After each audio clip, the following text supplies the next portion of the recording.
know if your heel pain is caused by Achilles tendonitis or plantar fasciitis or something else? Hi, I'm Dr. Dave Candy, and that's the question I'm going to be answering in this video. Now, if you find this video helpful, give it a like or thumbs up and subscribe to our channel so you can get notified of our future videos. So first of all, what are the various things that can cause heel pain? Achilles tendonitis and plantar fasciitis are by far the most common causes of heel pain, but there are some other things that can cause heel pain that you should probably be aware of. First of all, it can be coming from your lower back, the pain from your L5 and S1 joints in your back. It refers down your leg and into your foot, and that can sometimes show up as heel pain or foot pain. But that's not the most common cause of heel pain. More often it is something local to the foot, although it's not always Achilles tendonitis or plantar fasciitis. There are branches of that L5 and S1 nerve that go down into your foot. On the inside of the foot, if you have heel pain on the inside, it can be caused by the medial calcaneal nerve, that means the nerve to the inside of the heel, or something called Baxter's nerve, which goes kind of to the bottom of the heel. That medial nerve pain can sometimes be mistaken for Achilles tendonitis, or the bottom of the heel pain can sometimes be mistaken for plantar fasciitis. Likewise, on the outside of the heel, you have a lateral calcaneal nerve, which can also be mistaken for Achilles tendonitis. In fact, that lateral calcaneal nerve is really close to the Achilles tendon, and the sural nerve that it comes from is also really close to the Achilles tendon. And in Achilles tendon surgeries, that actually sometimes gets irritated. So don't just assume if you have pain near your Achilles tendon or on your heel that the heel pain is coming from the Achilles tendon.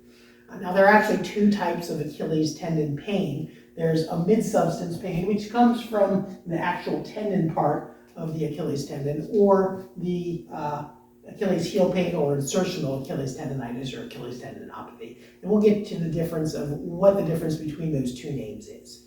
But plantar fasciitis is typically, you'll feel it either in the arch of the foot or sometimes on the bottom of the heel. You can get a bone spur in your heel from either Achilles tendonitis, which would be on the back of your heel, or on the bottom of your heel from plantar fasciitis. But the bone spurs themselves usually aren't the problem. It's the abnormal stress coming from the plantar fascia or the Achilles tendon that's causing the pain in the first place. So how do you tell the difference between the Achilles tendon heel pain and the plantar fascia heel pain? Well, largely it is just the location. The Achilles heel pain tends to be on the back or on the sides. Plantar fascia heel pain tends to be more on the bottom. Now, some similar mechanics such as overpronation, or in some cases even underpronation, not flattening your foot enough, can cause Achilles tendon problems or cause plantar fascia heel pain. So I mentioned before a difference between Achilles tendonitis and Achilles tendinopathy. Achilles tendonitis actually means an inflammation of the Achilles tendon, back where it attaches either to the heel or in the mid-substance of the tendon itself. But most cases of Achilles heel pain are that insertional tendinopathy or tendonitis, and most of the time it is really a tendinopathy. That means a tendon problem where there is not inflammation present. Now, inflammation, true Achilles tendonitis typically comes from an acute injury. You usually know it right away. But most often, Achilles heel pain is something that builds up over time from either improper running mechanics or overtraining or improper shoe use, or just being sedentary and then going out and doing something, like a weekend warrior who is sedentary through most of the week, but then they're really, really active on the weekend. That through the week, their tendon fibers, they get deconditioned, the oxygen carrying capacity of the tendon goes down, and then when they do go to do something like play a game of pickup basketball or go for a long run after not having ran at all week, the tendon can get irritated because it's not used to that high repetition, repetitive stress. Other things that can cause Achilles heel pain are running too much or increasing your running volume too fast. Again, the tendon has to build up its load carrying capacity and build up its oxygen carrying capacity. And if you're increasing your running volume by more than about 10% per week, then you're putting yourself at risk for overtraining and potentially developing an Achilles heel pain or some other type of injury. So another cause of Achilles heel pain is just being on your feet for a long period. For example, people who work in a factory and they stand on hard floors all day, particularly if their shoes aren't that good, that can be another cause of Achilles tendon problems. Now, a lot of people will feel Achilles tendon pain in the morning. And why is that?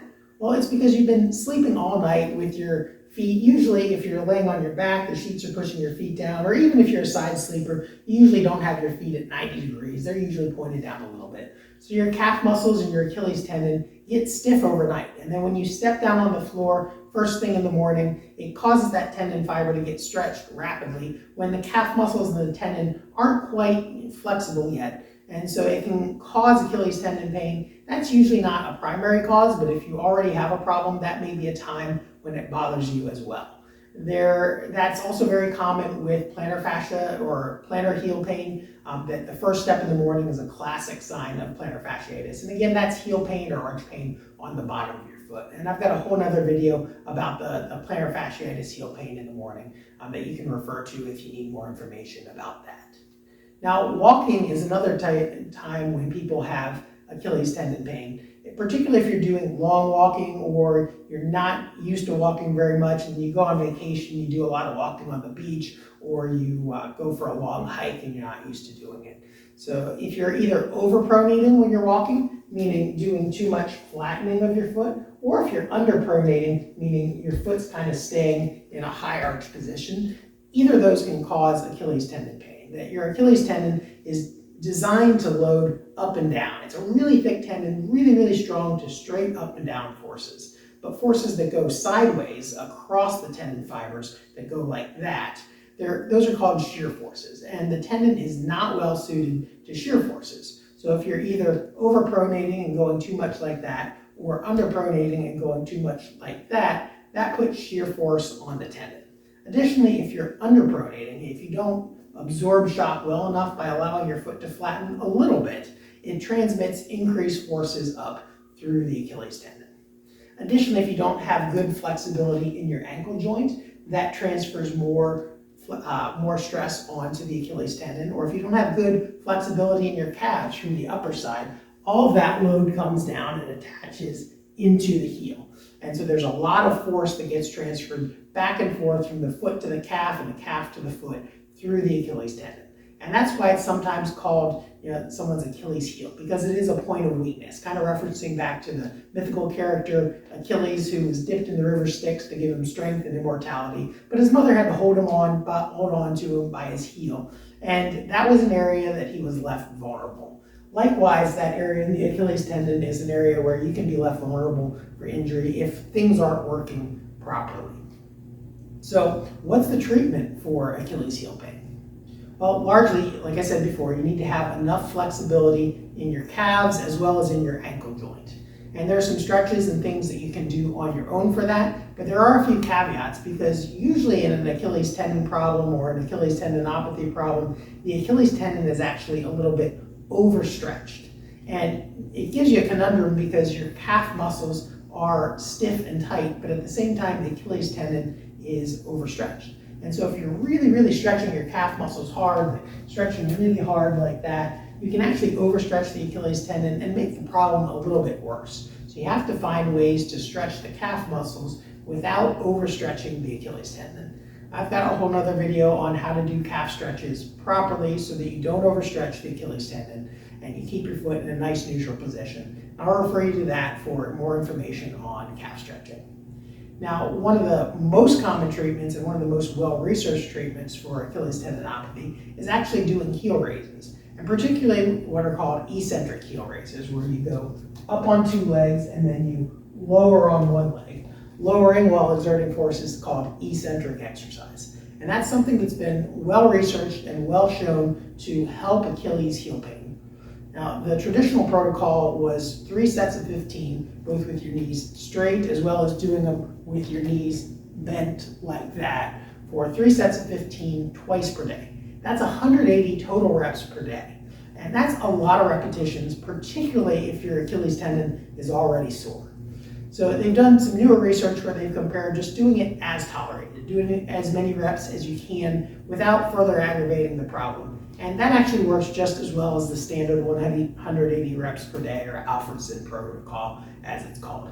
So doing some heel raises is something that can be helpful. But again, you want to keep your tendon fibers in a neutral position. if you're getting shear forces with your foot going that way or that way when you're doing heel raises, then you can actually put some more stress on the Achilles tendon. So it's important that when you're doing heel raises that your foot stay neutral and you go straight up and down, that you're not kind of rolling to the outside like this or to the inside too much like that. So those are some tips on doing heel raises for Achilles tendon problems. Now, people also ask a lot about what types of shoes should I be wearing for an Achilles tendon problem. And there are a couple different types of shoes that are helpful for Achilles tendon problems. With an acute injury or something that's more recently happened or is just really, really irritable, sometimes you need to offload the tendon. And you can do that by wearing either higher heel shoes with a 1 to 1.5 inch heel or putting a heel lift inside of your current shoe. Now, that's good in the short term because it takes the stress off the tendon and takes some load off the tendon. But in the long term, it actually makes your calves a little bit stiffer. So it's not a good long-term solution, but while you're resting the tendon, while you're allowing it to recover, that is a good short-term solution. And you need to be stretching your calves at the same time so that, again, you're not developing increased calf stiffness that will cause problems when you get out of the heel lift and get back into your normal running shoes.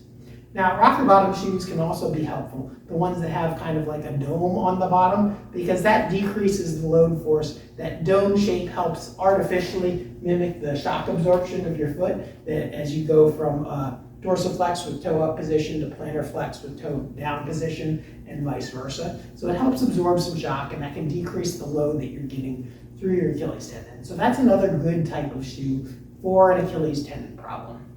Now, what about orthotics for an Achilles tendon problem? In a lot of cases, orthotics are very helpful for Achilles tendon problems, particularly if it's caused by overpronating or underpronating. That if you have a foot that pronates too much, again, you're getting too much of that shear force going through the tendon sideways, and it puts it at risk for injury.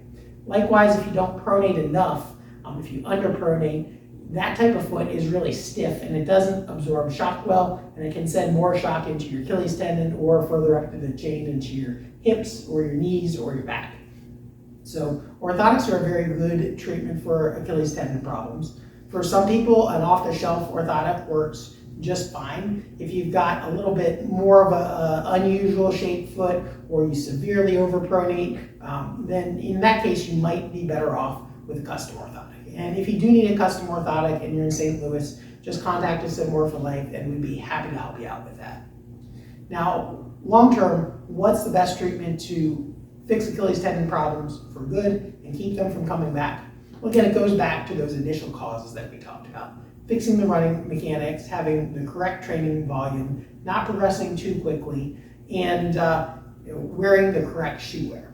Now, if you need help, if you've been trying to do it yourself and watching YouTube videos like this one, and it hasn't found you a solution yet, and you'd like a quicker solution to your problem, just give us a call at More for Life, and we'd be happy to set you up with a visit with one of our specialists to help you find the root cause of your Achilles tendon problem, as well as what you can do to get it better so you can get back to running or playing sports or whatever activities that your Achilles tendon problem is currently keeping you from doing. And if you did find this video helpful, give it a like or thumbs up and subscribe to our channel so you can get notified of our future videos. Thanks for listening and have a great day.